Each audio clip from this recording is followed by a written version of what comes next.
bienvenue à tous. On est là pour vous parler de Chaos Engineering. À travers un Rex, une question à laquelle on va essayer de répondre. Tout à casser ou tout à construire? C'est une question piège. Donc, qui nous sommes? Rémi et moi. Rémi, je te laisse te présenter. Yes. Bonjour à tous. Moi, c'est Rémi Zulkowski. Je suis administrateur système et DevOps.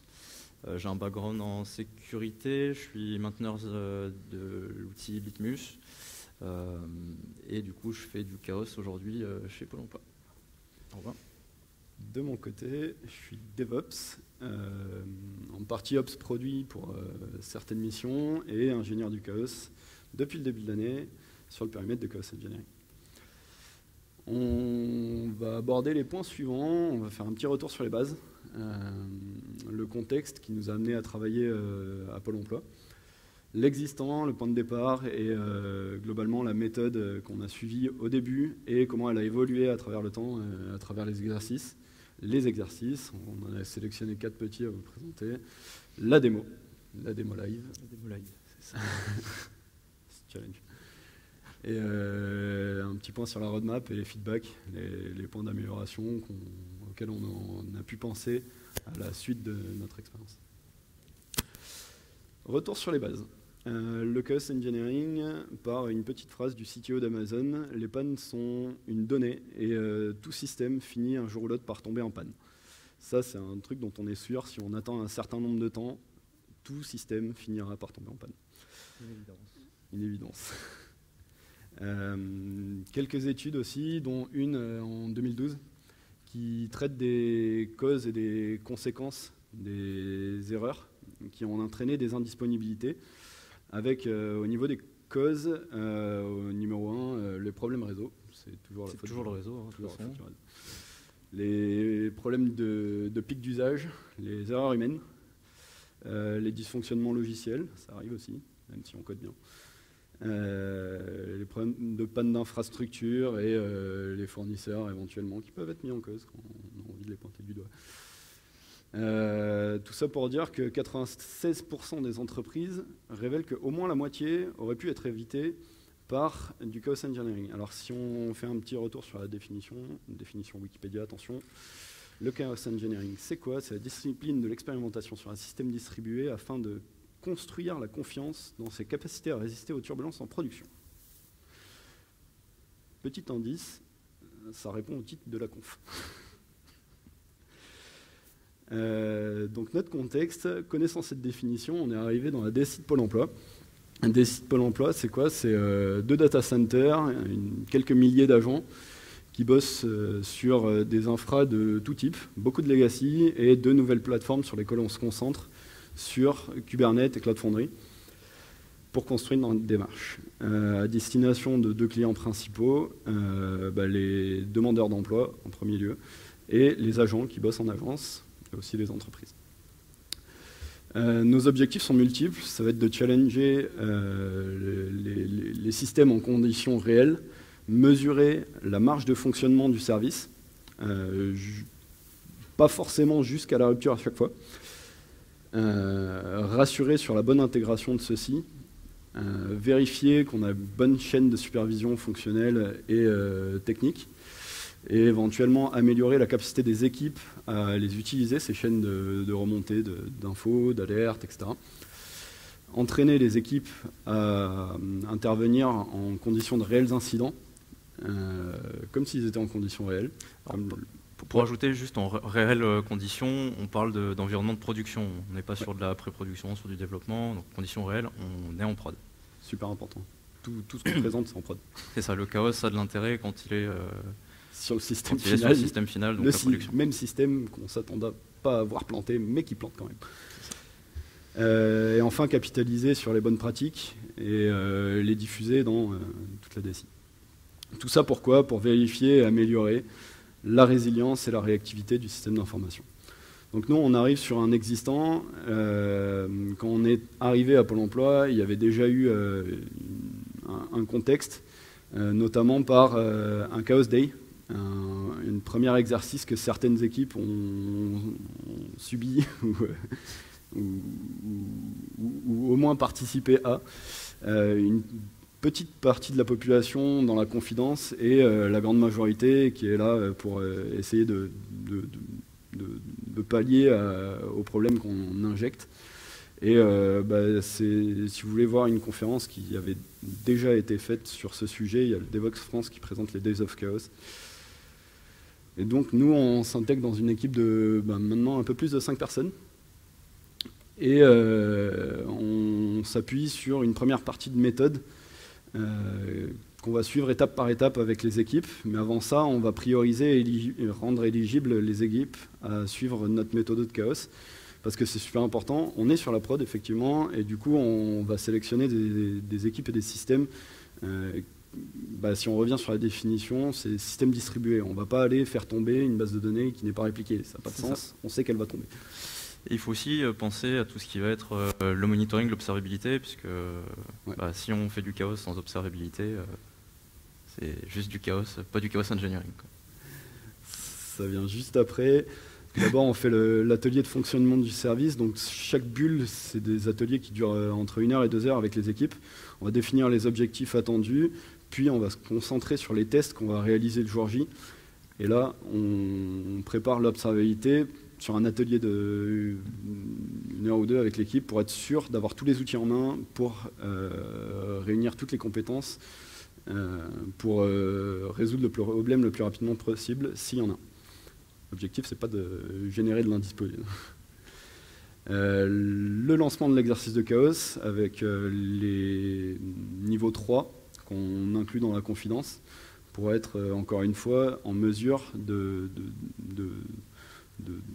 résoudre l'incident le plus rapidement possible s'il y a une disponibilité entraînée. C'est pas ce qu'on cherche, mais il faut se mettre dans les meilleures conditions possibles pour pallier au problème.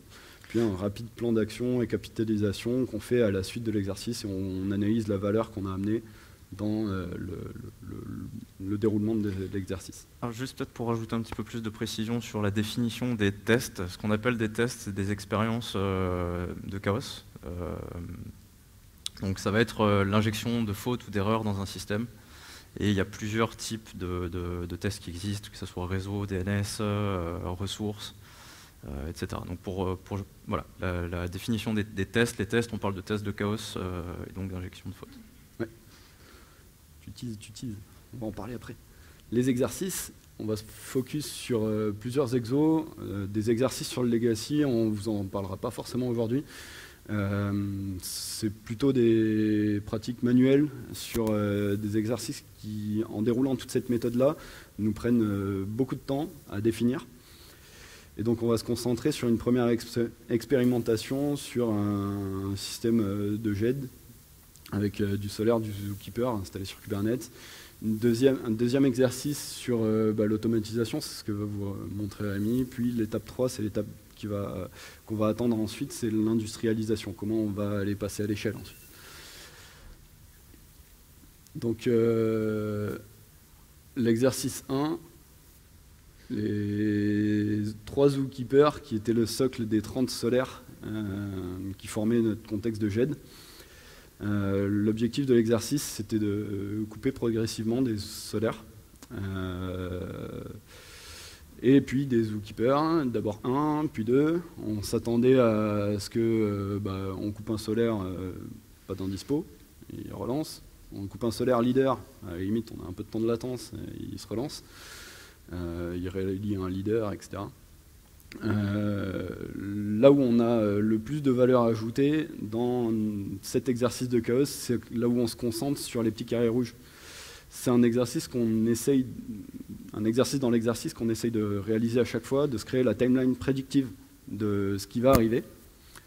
Et ça se passe jamais comme on avait prévu que c'était censé arriver. Donc là où on apporte beaucoup de valeur, c'est dans l'analyse de ces petits carrés rouges là. C'est là où on va aller pouvoir capitaliser sur comment on va amener quelque chose de plus au système pour qu'il soit plus résilient. Exercice 2, comme je vous l'ai dit, on a la démo qui arrive. C'est pour vous teaser avec l'interface de connexion. Interface de Litmus. On commence à voir qu'il y a des agents, les agents du chaos. Ça fait un peu peur comme nom. Tout ça, on le stocke dans un hub qui est mis à l'open source, à l'inner source à l'intérieur, et à l'open source pour les outils de génération de ce hub-là. Il vous les présentera rapidement après.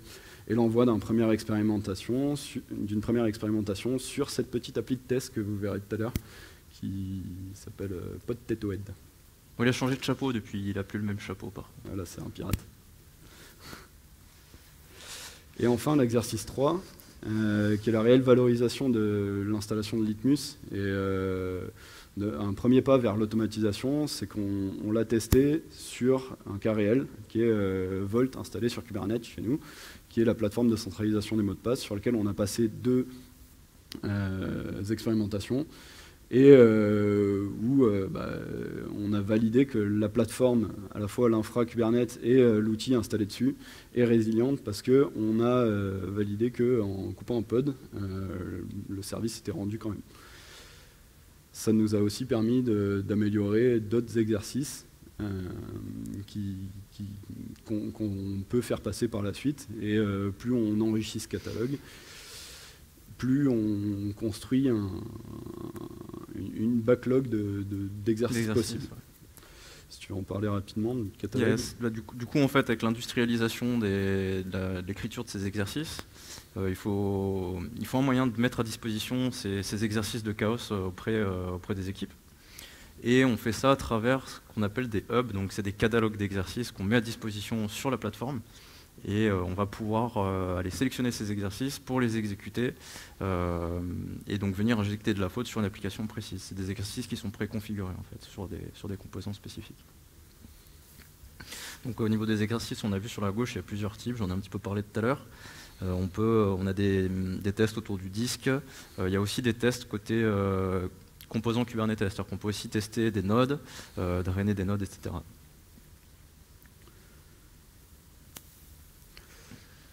Ensuite, une fois qu'on a terminé l'exercice, on passe un moment sur le plan d'action et la capitalisation. C'est là où on va vraiment voir la valeur qu'on a apportée sur l'exercice. Et le plan d'action qui s'ensuit, qui permettra éventuellement d'améliorer la résilience du système testé, on le laisse au PO, à l'équipe produit, à l'équipe en charge de l'outil testé. Et ça nous permet de nous focus vraiment sur l'exercice, sur le chaos engineering. Donc cette valeur qu'on a apportée à l'exercice, on l'analyse à travers ces 4 petites vignettes. Soit on a apporté en termes de connaissance du service, soit de bonnes pratiques, soit de maturité des équipes, soit c'est juste de l'amélioration purement technique de résilience du système informatique pur. Et ça, c'est un peu autour de l'équipe de nous juger et de voir en quoi on leur a apporté quelque chose. Et pour ça, tous nos exercices, on les enregistre sur Stream, quand c'est sur Teams. On peut se les repasser par la suite si on n'a pas compris certaines choses. On génère des rapports avec Sway, ça nous permet de nous focus réellement sur le contenu et pas sur la forme. C'est comme du PowerPoint, mais on écrit en ligne rapidement ce qu'on a besoin de voir. Je suis pas un grand fan des outils Microsoft, mais là pour le coup, ça fait vraiment le taf. Puis la démo. La démo sur... C'est ça, la démo Litmus. Alors c'est une démo qui va se passer en plusieurs étapes. Il y a la première étape qui va être le déploiement de la stack. Vous allez voir, c'est assez simple. Il y a du Helm, il y a tout un tas d'infos. Je ne vais pas me spoiler parce qu'il y a toujours un petit peu d'attente. Donc je vous raconterai ça pendant les déploiements. Hop là. On va le mettre plutôt ici et celui-là comme ça. Alors, c'est la démo live. Rémi a produit le readme.md, il l'a mis à dispo sur son GitHub, c'est Vroom. Vous pourrez aller le voir. Donc c'est assez rapide, hein, vous voyez, c'est du Helm. Le déploiement prend... Donc là, il a été déjà déployé. Donc je repasse le Helm dessus, il n'y a pas de modification. Bon, le comportement de Helm standard. En soi, il faut à peu près 4 minutes pour déployer l'outil. Ne pas parler des prérequis. Les prérequis, c'est quand même d'avoir un cluster. Ouais, le prérequis, c'est un cluster Kubernetes, puisque c'est une application qui va se déployer dans Kubernetes et qui va exécuter des tests aujourd'hui pour Kubernetes, mais plus tard, je compte bien pouvoir intégrer, bon, je ne vais pas trop me spoiler, mais je compte bien pouvoir intégrer des tests de Cloud Foundry dans Litmus et avoir une plateforme unique qui permette d'exécuter les tests. Donc Litmus est déployé. J'ai écrit un petit conteneur Docker en fait avec des outils qui vont me permettre d'auto-configurer Litmus via les API. Faire du Ascode, quoi. Faire du Ascode. Donc ça permet en fait d'intégrer ça dans une CI et puis de pouvoir retrouver ces projets, de pouvoir déployer les agents du chaos sur les clusters qu'on souhaite tester, etc. Quand on l'a déployé 4-5 fois, on n'a pas envie de le refaire 4-5 fois. On veut que les agents ils montent tout seuls, les agents du chaos, on vous parlait tout à l'heure. Deux petites commandes et configurer. Ouais, ça prend 2 petites minutes quand même le temps d'initialiser tout ça. Donc à côté, on parlait de monitoring tout à l'heure, donc il y a une stack de monitoring qui est disponible aussi, qui nous permettra du coup de récupérer les métriques de la target qu'on va également déployer. Et donc la target qu'on veut déployer, c'est le Potato Head, le petit bonhomme patate qu'on a vu tout à l'heure. Allez vérifier s'il est résilient, ce monsieur patate. S'il n'est pas, on lui fera perdre son chapeau. Du coup, j'ai ma stack de monitoring qui est déployée, j'ai mon application Target qui est déployée, j'ai ma configuration Ascode qui est déployée, qui m'a bien créé mon projet DevOps. J'ai pas l'info ici, mais on va se connecter. J'ai mon agent qui a été déployé et mon hub qui a été ajouté. Oups. Donc ça, c'est l'interface de Litmus. On va pouvoir retrouver le projet en haut à droite avec DevOps d'idées. Je crois que c'est la conférence d'aujourd'hui. C'est ça, il me semble bien que c'est ce qu'on est en train de vivre. On retrouve le hub qui a été ajouté. Alors pour l'instant, il est, on va dire, vide. Je vais vous présenter la génération des experiments. Et on a notre chaos agent, notre agent du chaos qui est bien déployé, qui est actif, donc on va pouvoir continuer. Alors celui-là, c'est l'agent par défaut qui est embarqué automatiquement avec Litmus sur le cluster sur lequel il est déployé. C'est ça. Mais on peut aussi, avec Litmus CTL, on peut déployer du coup des agents sur d'autres clusters et avoir du coup sur un cluster Kubernetes une plateforme de Chaos Center, comme ça s'appelle, qui va pouvoir aller taper sur plusieurs clusters différents.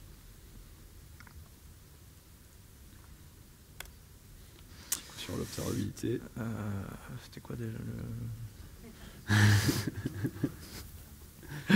Prom opérateur. Prom opérateur, merci. C'est un secret, faut pas le dire au micro.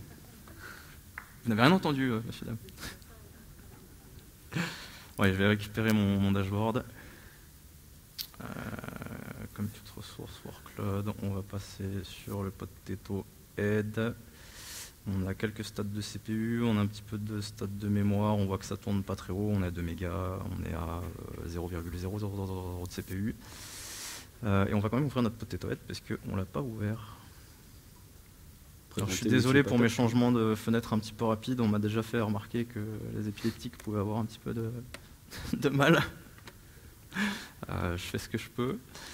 Ok, donc on va générer notre hub quand même, parce qu'on ne l'a pas généré au final. Donc le hub gen, c'est comme ça que j'appelle l'outil, c'est un outil qui va parser un cluster Kubernetes. On va lui donner une liste d'experiments qu'on veut générer, et en fait pour chaque composant, donc un composant c'est un stateful set, un daemon set, un déploiement, il va générer, donc pour chaque déploiement, pour chaque container après de chaque déploiement, chaque stateful set, etc., on va venir générer l'ensemble des tests qu'on a décidé de générer. Donc là en l'occurrence il y a une dizaine de tests qui ont été sélectionnés qui sont du réseau, du DNS, donc il y a 4 tests de réseau, duplication, loss, network loss, enfin voilà, il y a plusieurs tests de réseau, il y a des tests de DNS, des tests de mémoire, tests de CPU, et la possibilité de tuer le conteneur ou de tuer le pod.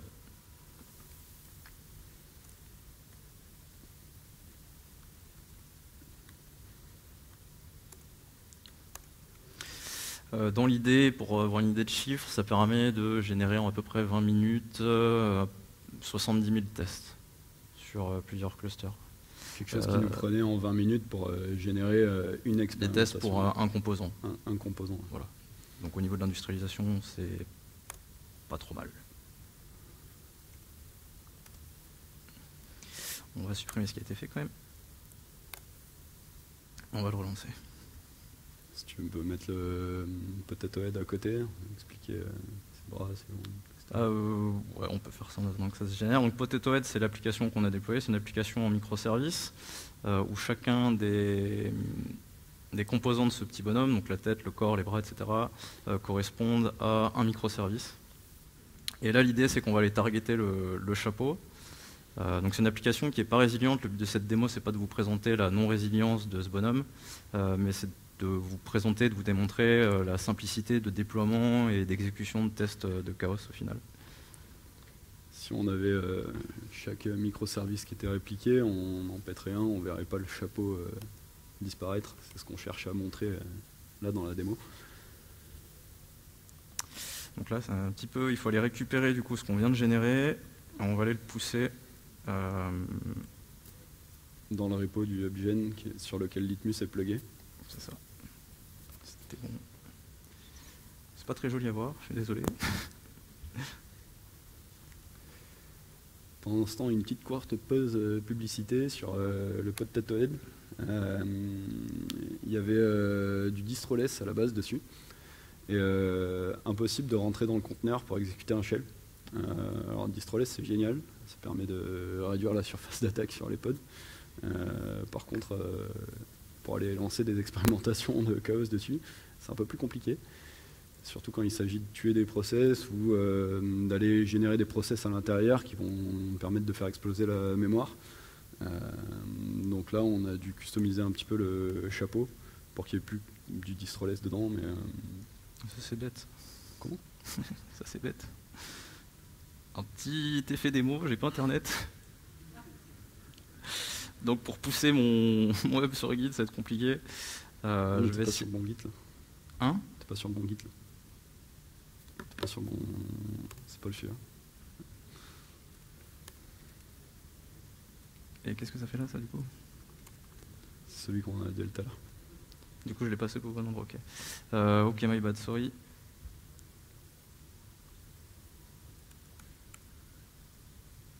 C'est normal, hein. Une démo sans effet démo, ça n'existe pas. Oups.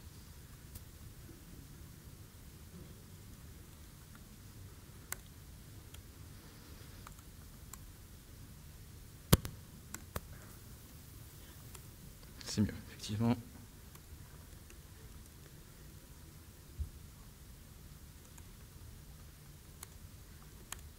Hop, on push, et là on refresh, et il y a plus d'expérience. Donc là on voit qu'on est passé de 4 expériences à 162 expériences. Dans l'idée ça va correspondre à... il n'y a pas grand chose de déployé actuellement sur ce cluster, on a les composants principaux du cube system, le monitoring, etc. etc. Donc là l'idée ça va être de venir exécuter notre test de chaos, excusez-moi.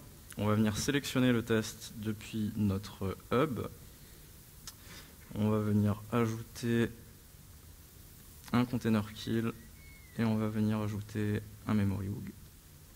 Et on va venir exécuter notre test. Le reward schedule sur la page d'avant. Ouais, il n'y en a pas besoin, soit dans l'état, on n'en a pas besoin.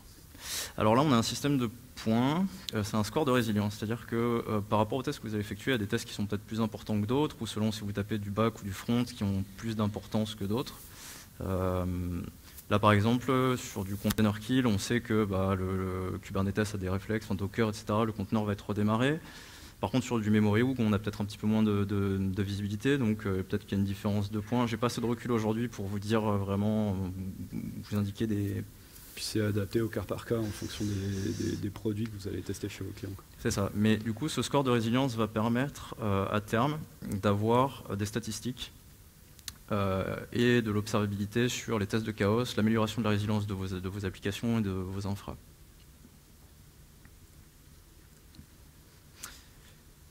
Donc là, c'est un lancement manuel qu'on vient de faire. Ces tests, il y a possibilité de les scheduler de manière régulière. On peut les exécuter toutes les heures, tous les jours, toutes les semaines. On peut venir essayer d'avoir des horaires peut-être un petit peu avec moins de charge ou au contraire sur des horaires un petit peu plus standards. Bon, il y a possibilité du coup que ça soit automatique en fait, que ces tests se fassent de manière aléatoire et automatique. Donc là, je l'ai lancé à la main pour l'instant. La présentation, elle se fait comme ça. Donc derrière, c'est des workflows en Argo. S'il y a des curieux, il y a possibilité d'écrire des workflows customisés. C'est de l'Argo workflow. On a notre déploiement donc, qui est en cours. Je propose qu'on aille peut-être surveiller en même temps un petit peu ce qui se passe là, dans nos différents namespaces. Donc on a le namespace Litmus dans lequel on va retrouver notre agent, notre stack Litmus, et c'est ici que va être instancié notre exercice. Et on va donc avoir notre stack.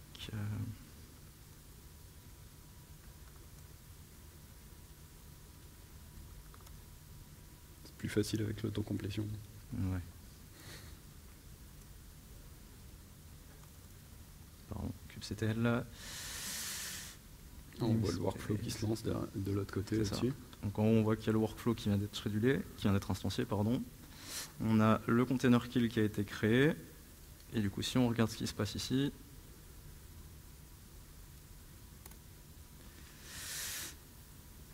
on a le helper, pardon, qui a démarré le runner, le helper qui démarre, et c'est maintenant qu'on devrait pouvoir avoir un petit peu plus d'infos. Il y a un petit peu de délai, toujours, hein, c'est pas instantané comme ça, il y a des mécanismes derrière. Il y a des CRD, donc le temps que les CRD soient créés, que les opérateurs les catchent, etc., il y a toujours un petit peu de délai, c'est pas vraiment instantané. Dans l'idée, sur un test qui dure 30 secondes, ça met 2 minutes 30 du début du test à la fin du test, donc avec la récupération du résultat de ce test.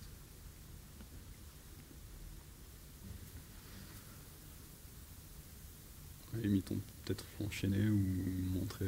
Ouais, ce que je vais faire éventuellement, il faudrait qu'il faut surveiller un petit peu quand même quand ça se passe. Sur Grafana. Oui, non. Pas sur Grafana. Il est reparti, ça va repartir. Alors éventuellement, je peux passer sur la partie statistique. Voilà. Donc là, on voit qu'il est en erreur. Il est parti en erreur, il a redémarré. Il est trop pressé. On veut tout dans la seconde. Et il a perdu son chapeau. Il a perdu son chapeau. Il ne le méritait pas, il n'était pas résilient. C'est ça, il ne méritait pas d'être pas résilient, donc il n'a plus de chapeau. Donc là, c'est un test qui va durer donc 30 secondes. On a pu montrer que le conteneur a bien été tué. C'est bien le conteneur qui a été tué puisque ça part en erreur. Le pod n'est pas delete, on n'a pas un nouvel ID qui a été généré, donc c'est vraiment le conteneur qui est supprimé. Et notre test est terminé. Notre chapeau est revenu. Va revenir. Avec le cache. Ouais. C'est ça. Et du coup, bah pareil, le temps que les informations remontent au niveau de notre workflow, et ça va exécuter le test suivant. Donc là, il y a le chaos result qui est en train de remonter, et l'exercice suivant va être exécuté. Donc celui-là, on le verra plus côté Grafana du coup. En attendant qu'il s'instancie, que la mémoire commence à augmenter, on a du coup l'usage statistique qui va permettre de savoir combien de projets, combien d'utilisateurs, combien d'agents, et la partie observabilité qui permet d'avoir des statistiques sur les workflows qui ont été exécutés. Donc là, c'est le premier qu'on vient d'exécuter, donc on n'a pas spécialement de statistiques. Il y a la possibilité également de rajouter des data sources. Donc si vous n'avez pas du Grafana ou des choses comme ça, vous avez du Prometheus, vous pouvez aussi venir intégrer le data source de Prometheus directement dans Litmus, et puis du coup avoir encore plus d'agrégation de la donnée, puisque il y a tout qui est dans Litmus, et du coup on a vraiment les dashboards avec les tests de chaos et qui sont vraiment agrégés, quoi.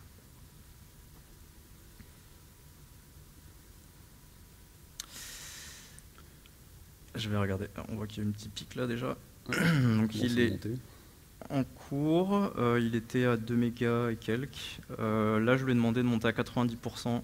Alors pour des tests de mémoire comme ça par exemple, l'idée c'est pas de venir tuer le pod, c'est de voir comment il réagit quand il est un petit peu en charge, parce que s'il dépasse sa limite de mémoire, il va être tué par Kubernetes. Donc là l'idée c'est juste de le monter à 90% de sa mémoire. Derrière, s'il y a de la charge ou des choses comme ça peut aussi permettre de voir de la latence ou des choses comme ça sur un back-end qui est un petit peu chargé. Et voir comment les autres services réagissent aussi face à ces temps de latence qui augmentent sur le pod testé. C'est ça. Donc là, 90%, ça faisait 500 mégas, donc il devrait monter jusqu'à 500 mégas de mémoire. Éventuellement... non. J'avais proposé des questions, mais tu n'as pas fini ton slide. Donc, voilà, donc le pic est assez impressionnant. C'est une application qui fait rien, ça fait juste afficher une image. Donc on est passé de 2 mégas 4 à 500 mégas de mémoire. Voilà, il va suivre son plateau pendant un petit moment. C'est ça. Donc là, le workflow va se terminer. On va avoir un retour positif comme quoi le test de chaos s'est bien exécuté. Et puis Robin, si tu veux on va partir terminer sur les slides. Et puis il y aura un petit espace de questions après si...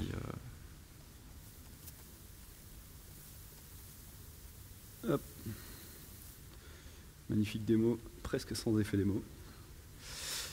Et donc pour répondre à la question du début, le chaos engineering, ce n'est pas envoyer les grands démons du chaos dans le SI et tout péter. Il faut bannir ce langage-là. Au contraire, c'est plutôt dans l'évangélisation, à grands coups de bâton et faire du wololo, et amener les équipes à prendre ça en compte comme un process classique, comme le DevOps se répand dans les équipes pour rassembler le Dev et les Ops. On va leur faire prendre en compte que la panne, c'est quelque chose de naturel sur lequel il faut être amené à réagir en production, tout le temps. Et ça, c'est une réelle démarche d'accompagnement. Notre trajectoire pour aller de l'accompagnement vers l'automatisation et l'industrialisation, comme on l'a montré en démo, c'est d'aller dans un premier temps faire tous les ateliers avec l'équipe et boucler jusqu'à un niveau de maturité validé où l'équipe va être en capacité de faire des tests en autonomie et pourquoi pas éventuellement faire des tests aléatoires en permanence en production. Si c'est des tests qui n'engagent pas de rupture de service, même si c'est des tests qui engagent de la rupture de service, il faut être en mesure d'y répondre et le meilleur moyen de pouvoir y répondre, c'est de le tester. Quelques précos sur l'équipe Chaos, telle qu'on la connaît, c'est avoir des compétences complémentaires, regrouper un peu toutes les personnalités et toutes les compétences qui nous amèneront à comprendre la totalité de l'exercice à chaque fois, par l'échange, par le partage. Se tourner vers l'inner source, l'open source, on n'en a pas beaucoup parlé, mais tout ce que... Litmus déjà est open source. Et tout ce qu'a produit Rémi sur le HubGen est dispo sur son GitHub. Et devrait être mergé dans le Litmus CTL prochainement. Tout ça, c'est pour aller vers le 100% as code, ne plus avoir de variables d'ajustement, on va se loguer, on va aller taper dessus et on va voir ce qui se passe. L'objectif, c'est vraiment de rentrer dans cette routine, d'insérer du chaos en production de manière permanente et de comprendre, d'analyser ce qui se passe en permanence.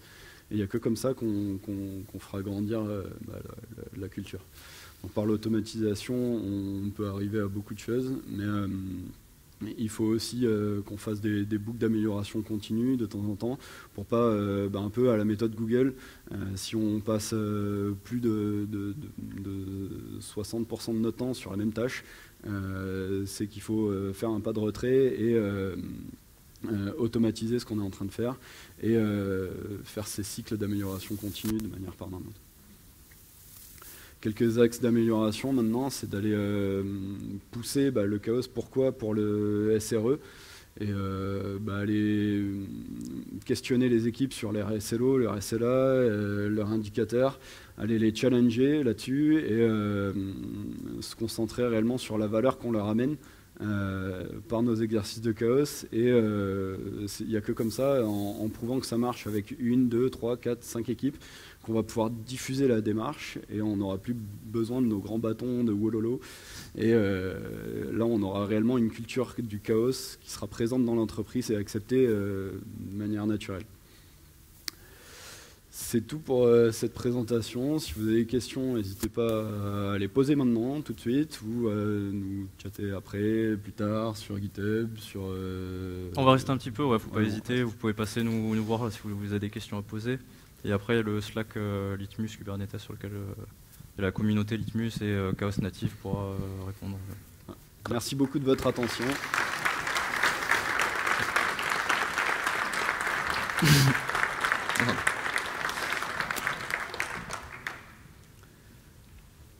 Et si vous avez des questions, n'hésitez pas.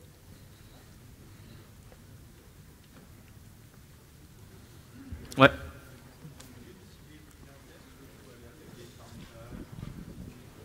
Alors aujourd'hui, Litmus, c'est un outil qui fait du chaos engineering uniquement sur Kubernetes.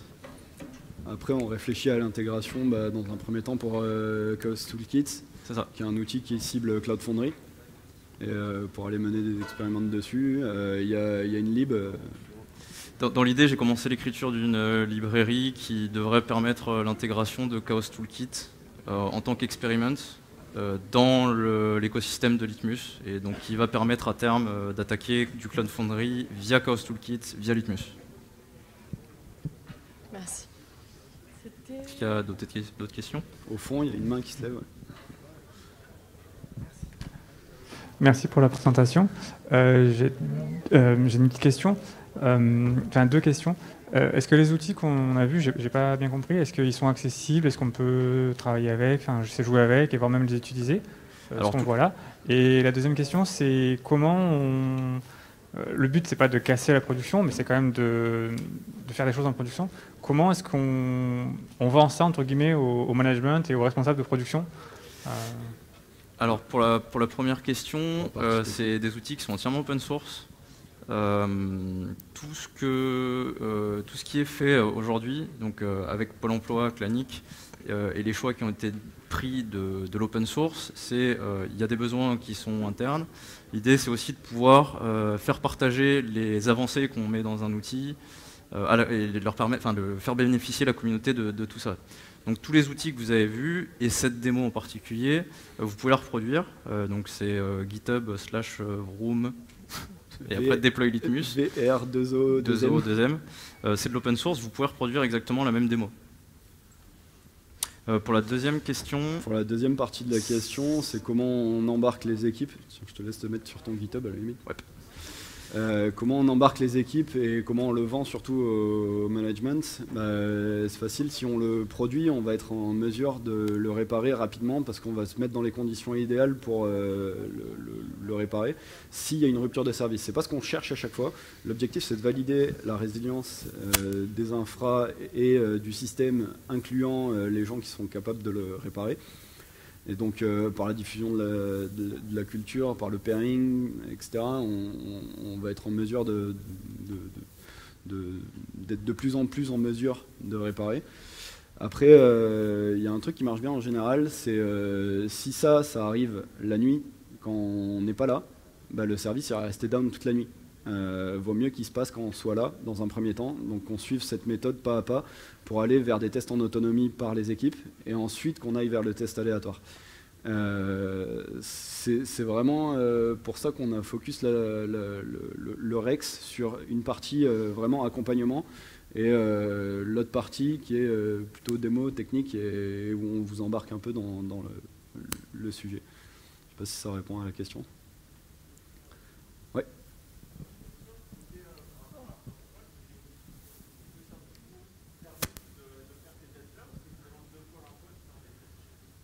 Alors, ouais.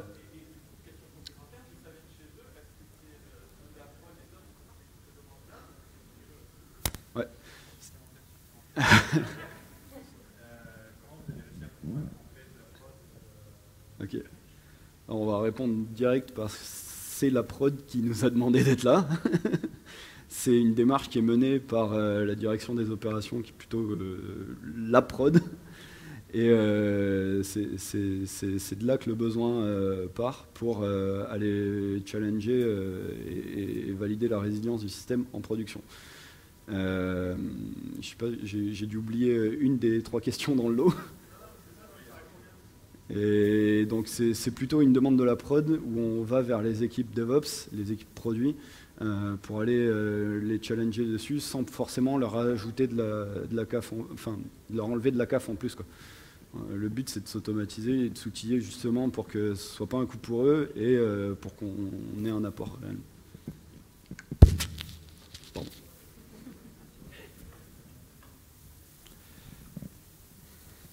Ouais.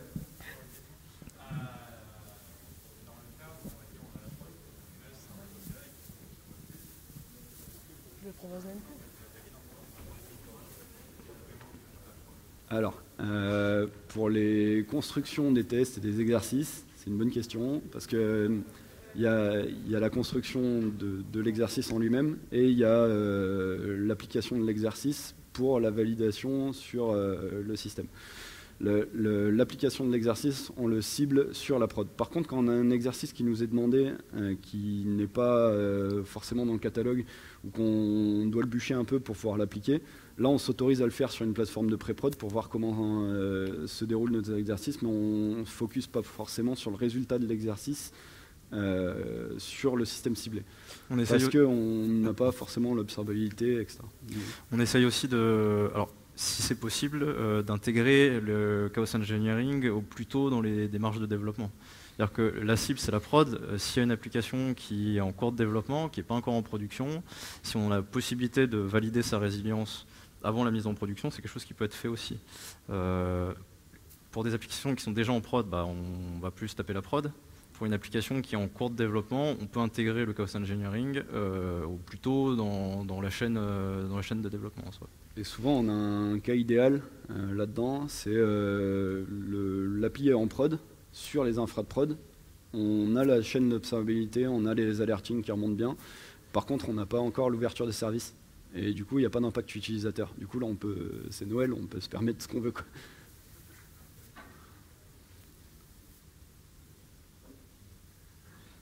Ah, ouais.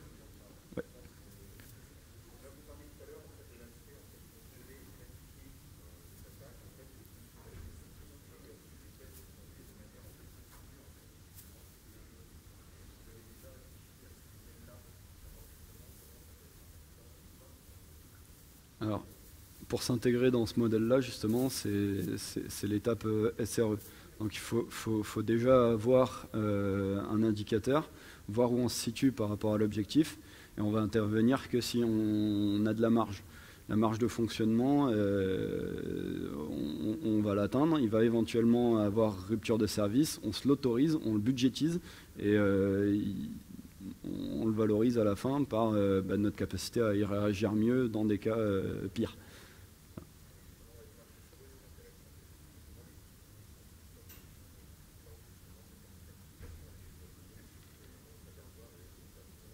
C'est ça. C'est ça. Il faut de la supervision fonctionnelle, il faut le tester en permanence, et ça, c'est plutôt les équipes de métrologie et de performance, etc.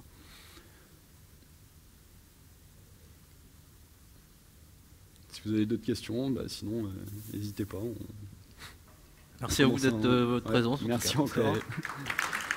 Et de votre intérêt pour le chaos.